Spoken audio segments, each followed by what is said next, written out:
मरकुस अध्याय 10। फिर वह वहां से उठकर यहूदिया के सीमा क्षेत्र और यरदन के पार आया और भीड़ उसके पास फिर इकट्ठी हो गई और वह अपनी रीति के अनुसार उन्हें फिर उपदेश देने लगा। तब फरीसियों ने उसके पास आकर उसकी परीक्षा करने को उससे पूछा, क्या यह उचित है कि पुरुष अपनी पत्नी को त्यागे? उसने उनको उत्तर दिया, मूसा ने तुम्हें क्या आज्ञा दी है? उन्होंने कहा, मूसा ने त्याग पत्र लिखने और त्यागने की आज्ञा दी है। यीशु ने उनसे कहा, तुम्हारे मन की कठोरता के कारण उसने तुम्हारे लिए यह आज्ञा लिखी।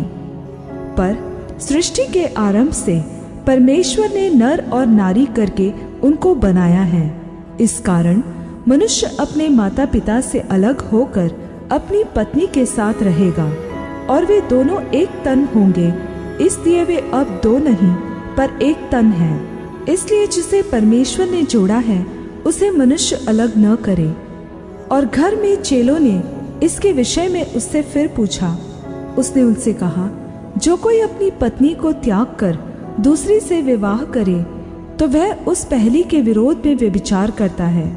और यदि पत्नी अपने पति को छोड़कर दूसरे से विवाह करे तो वे व्यभिचार करती है। फिर लोग बालकों को उसके पास लाने लगे कि वह उन पर हाथ रखे, पर चेलों ने उनको डांटा।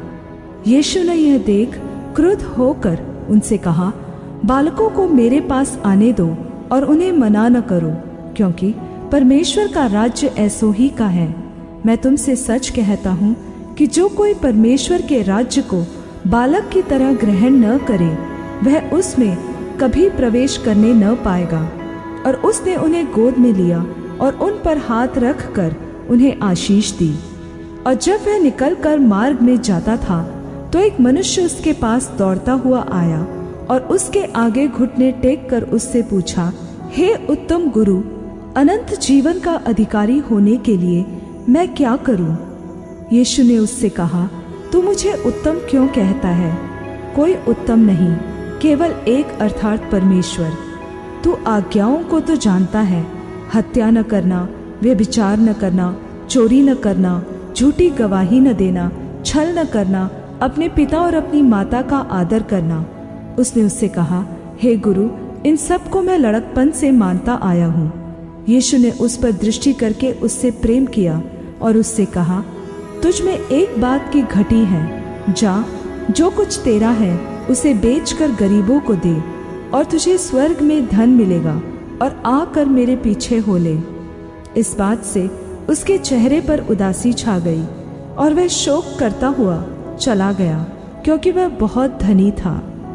यीशु ने चारों ओर देखकर अपने चेलों से कहा, धनवानों को परमेश्वर के राज्य में प्रवेश करना कैसा कठिन है। चेले उसकी बातों से अचंभित हुए।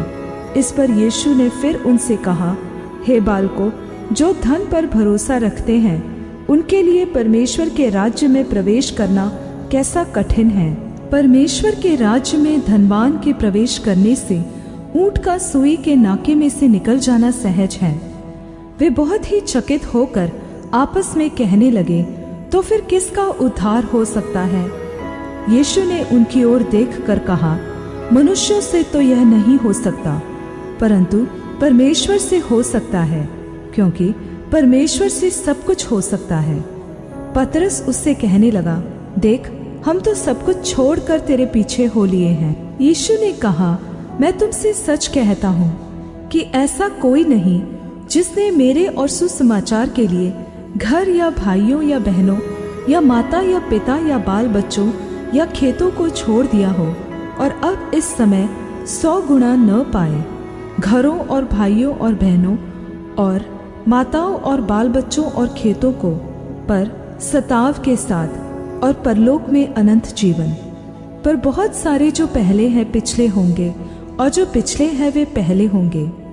और वे यरूशलेम को जाते हुए मार्ग में थे और यीशु उनके आगे आगे जा रहा था और चेले अचंभा करने लगे और जो उसके पीछे पीछे चलते थे वे डरे हुए थे। तब वह फिर उन 12 को लेकर उनसे वे बातें कहने लगा जो उस पर आने वाली थी। देखो, हम यरूशलेम को जाते हैं और मनुष्य का पुत्र प्रधान याजकों और शास्त्रियों के हाथ पकड़वाया जाएगा, और वे उसको मृत्यु के योग्य ठहराएंगे और अन्य जातियों के हाथ में सौंपेंगे। और वे उसका उपहास करेंगे, उस पर थूकेंगे, उसे कोड़े मारेंगे और उसे मार डालेंगे, और 3 दिन के बाद वह जी उठेगा। तब जब्दी के पुत्र याकूब और यूहन्ना ने उसके पास आकर कहा, हे गुरु, हम चाहते हैं कि जो कुछ हम तुझसे मांगे वही तू हमारे लिए करे। उसने उनसे कहा, तुम क्या चाहते हो कि मैं तुम्हारे लिए करूं? उन्होंने उससे कहा, हमें यह दे कि तेरी महिमा में हम में से एक तेरे दाहिने और दूसरा तेरे बाएं बैठे।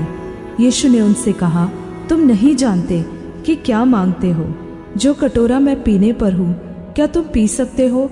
और जो बपतिस्मा मैं लेने पर हूँ क्या तुम ले सकते हो? उन्होंने उससे कहा, हमसे हो सकता है। यीशु ने उनसे कहा, जो कटोरा मैं पीने पर हूँ तुम पियोगे, और जो बपतिस्मा मैं लेने पर हूँ उसे लोगे। पर जिनके लिए तैयार किया गया है उन्हें छोड़ और किसी को अपने दाहिने और अपने बाएं बैठाना मेरा काम नहीं। यह सुनकर 10 याकूब और यूहन्ना पर रिसियाने लगे। तो यीशु ने उनको पास बुलाकर उनसे कहा, तुम जानते हो कि जो अन्य जातियों के अधिपति समझे जाते हैं वे उन पर प्रभुता करते हैं, और उनमें जो बड़े हैं उन पर अधिकार जताते हैं। पर तुम में ऐसा नहीं है, वरन जो कोई तुम में बड़ा होना चाहे वह तुम्हारा सेवक बने, और जो कोई तुम में प्रधान होना चाहे वह सबका दास बने। क्योंकि मनुष्य का पुत्र इसलिए नहीं आया कि उसकी सेवा टहल की जाए, पर इसलिए आया कि आप सेवा टहल करें और बहुतों के छुटकारे के लिए अपना प्राण दे।